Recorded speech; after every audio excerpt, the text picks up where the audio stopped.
All right, everyone, get ready for a wild one today because we are going deep, deep, deep into the world of Donald Trump. Buckle up. That's right, buckle up, as we always say. Yeah.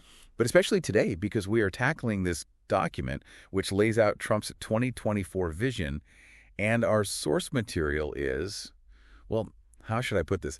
Unusual. Definitely unique, that's for sure. Unique, yes, thank you. I mean, think Trump at McDonald's. Yeah. With McDonald's and a whole lot of ambition. So, like a Trump value meal. Ha ha ha, yeah, something like that. It's not every day you see a former president flipping burgers and serving up policy proposals, right? But this document captures that. It's a carefully orchestrated event where Trump uses this really familiar setting of McDonald's to connect with, I guess, everyday Americans. It's pretty striking imagery. I mean, you've got Trump in a McDonald's uniform, working the grill and talking about bringing back jobs and making America great again. Yeah. It's kind of like a political campaign ad mashed up with a fast food commercial. Totally. It's definitely a calculated move. Trump's bypassing the traditional media here, and he's speaking directly to his base. You know, presenting himself as a man of the people who understands their concerns. Right. He's just one of the guys. Exactly. And what better symbol of American entrepreneurship than McDonald's, right?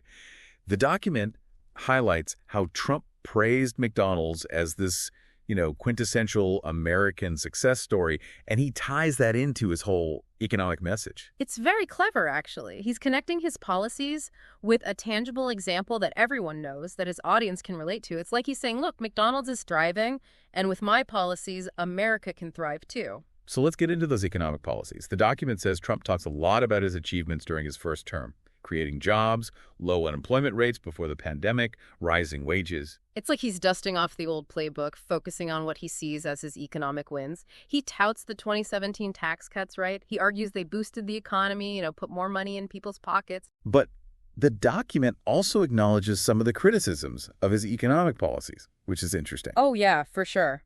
While Trump's claiming the tax cuts benefited everyone, critics argue they disproportionately favored corporations and the wealthy, that they just made income inequality worse. And of course, there's the debate about whether those tax cuts really spurred economic growth or just added to our national debt. Yeah, like, were they really worth it? A lot of debate about that. So it seems like Trump is trying to walk a tightrope here, touting his accomplishments while addressing the concerns of those who got left behind during his first term. Absolutely. And that's a key challenge for him, right? Can he convince voters that his policies will actually help everyone, not just a select few? That's a big question he'll need to answer if he wants to, I guess, broaden his appeal beyond his, most loyal supporters. So we've talked about the economy, but the document also shows how Trump used this McDonald's event to hit on some of his favorite topics. National security, immigration, and of course, his America First foreign policy. It's kind of fascinating how he just weaves those into his McDonald's spiel. Yeah. Uses the setting as a backdrop to promote his broader agenda. Building the border wall, cracking down on illegal immigration, being tough on China. It's a clear message for his base who, are really drawn to his, that strongman persona. Right, and they like that he promises to, restore American strength on the world stage. Exactly. It's almost like he's trying to use this everyday setting, McDonald's, to make these often very controversial policies seem normal. Yeah, it's like he's presenting them as, I guess, common sense, simple solutions to complex problems. Like anyone who disagrees with building a wall just doesn't get it. Right. But of course, the document doesn't completely ignore the controversy surrounding these policies. It mentions the pushback on Trump's approach to immigration, the whole trade war with China, his decision to withdraw from certain international agreements. You have to remember that a lot of these policies are hotly debated, and there are lots of experts who offer a range of different perspectives on how effective they are and what the long-term consequences might be. Okay, so we've got this image of Trump at McDonald's flipping burgers and serving up a big plate of his policies. But the document doesn't just focus on his vision for the future. It digs into his self-proclaimed successes and some of the more controversial, or at least more debated, aspects of his presidency. Right. We get a peek at how Trump wants to be remembered. The deal maker, the strong leader, a champion for everyday Americans. But this document also makes us think about the, I guess you could say, complexities and contradictions of what he left behind. And that's where it gets really interesting. Because while Trump loves to talk about his wins, There were definitely some bumps along the way, shall we say. Yeah, definitely. I mean, we can't really talk about Trump's presidency without bringing up the pandemic. Yeah, absolutely. The COVID-19 pandemic, it's like the elephant in the room. Totally. And this document gives us a pretty fascinating look at how Trump defends his administration's response. You know, even though there was and still is a lot of criticism about it. Yeah, this is the part of the document that really jumps out. It's like we're stepping back in time, back to those early days of the pandemic when everything felt so uncertain and chaotic and honestly pretty scary. It really was a crazy time, and Trump really emphasizes Operation Warp Speed in this document. Warp speed? Yeah. That was the initiative to speed up development of the COVID vaccines, and he makes it out to be this huge accomplishment. Like a total victory lap. Yeah, he portrays it as this, like, triumph of American ingenuity, you know? Like, it was all him, his leadership in this crisis. But he also downplayed the virus at the beginning, right? Remember those early press conferences when he was comparing COVID-19 to the flu and saying it would just magically disappear? Oh, I remember. And this document tries to reframe those statements, you know? Makes it seem like they were just about projecting calm and confidence, not that he was downplaying how serious the threat was. But honestly, his mixed messaging, sometimes even saying totally opposite things, caused a lot of confusion. Definitely, a lot of distrust, too. And we can't forget about all the people who died during the pandemic. Hundreds of thousands of Americans. Right. And the document does acknowledge the deaths and the economic problems the pandemic caused, but it kind of skirts around the criticisms of how Trump handled things, you know? Like it's trying to sweep some of that under the rug. Kind of. It's like this balancing act. How so? He wants to take credit for how quickly the vaccines got developed, but he doesn't want to be blamed for all the deaths and the economic hardship. A lot of people lost their jobs, their homes, their businesses. Absolutely. And let's not forget about some of Trump's own behavior during the pandemic. You know, all those mansless rallies, him talking about unproven treatments.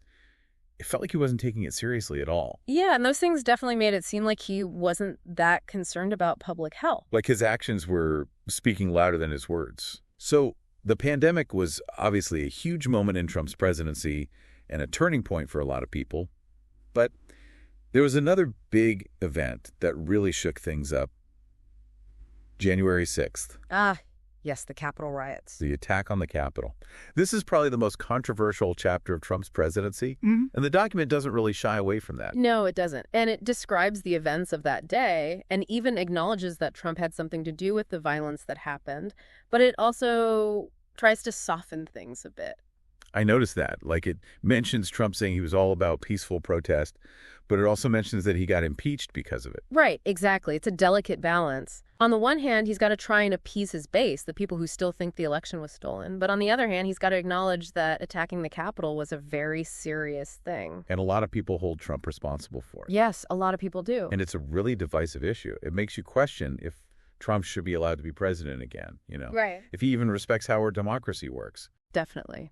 The document doesn't try to answer those questions, but it does give us a peek at how Trump is trying to deal with this really sensitive and controversial situation. It's not going away anytime soon. No, it's not. The events of January 6th are going to keep coming up, especially as we get closer to the 2024 election. Yeah, I think you're right. So we've talked about a lot of heavy stuff, the pandemic, the riots at the Capitol, all the controversies surrounding Trump and his policies.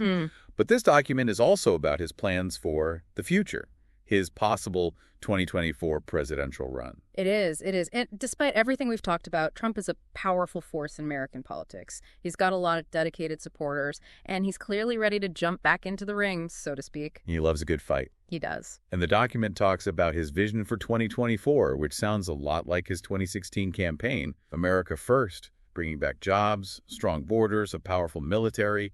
It's almost like he's hitting the rewind button. It is, and it might just work. It's a familiar plan, but the question is, will it work in 2024? Things have changed a lot since his last election. That's what I keep thinking about. Will this whole message of going back to a pre-pandemic America, a pre-insurrection America, will that even appeal to voters? Do people even want that? Right. Do they want to go back, or are they ready for something new?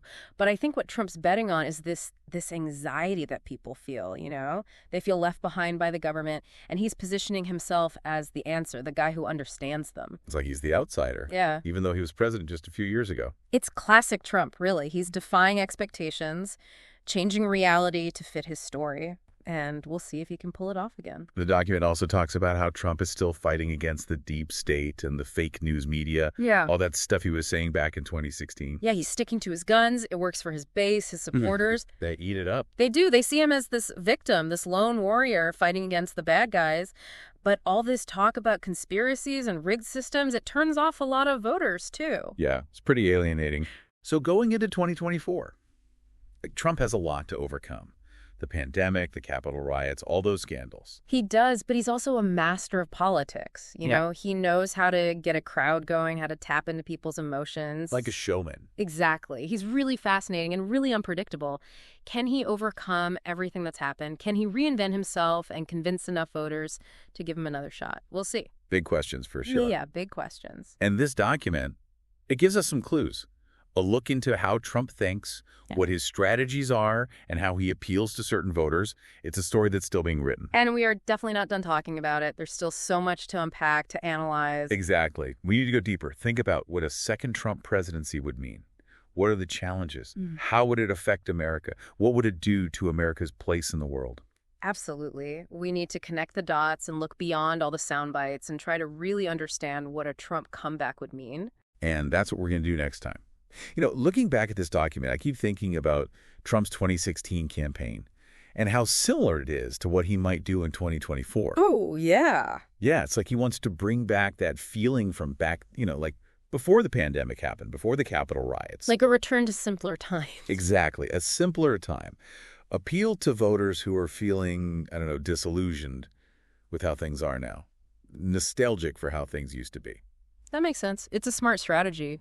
Tap into that feeling people have, that yearning for, I guess, normalcy, for things to be calm and predictable again after all the crazy stuff that's happened this past few years. Yeah, I get that. But the thing is, the world has changed a lot since 2016, right? I mean, we had a global pandemic, the economy tanked, and politically it feels like everyone's at each other's throats. It does. It does. So the question is, can Trump change his message to fit what voters are going through now?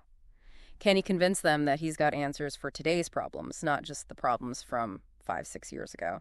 Right, because this document, it doesn't really get into specifics about his policies for 2024. It's more like the same stuff he always says. Like what? America first, bring back jobs, being tougher on immigration, having a strong military.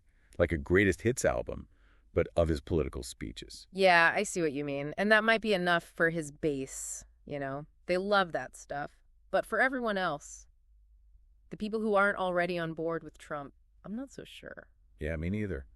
This document really shows how much Trump relies on making people feel angry or resentful. How so? Well, he's always complaining about the deep state, the fake news media, Yeah. saying that the system is rigged. And that really resonates with his supporters. They feel like no one's listening to them, like the government doesn't care about them. And Trump's saying he's the only one who gets it, right? Exactly. But it's also kind of dangerous, don't you think? Oh, yeah, I agree. When you keep telling people they're being cheated, that the system's against them, it just makes them more distrustful. And it makes our divisions worse. Yeah, absolutely. And what's really interesting is that this document, it doesn't have any apologies from Trump.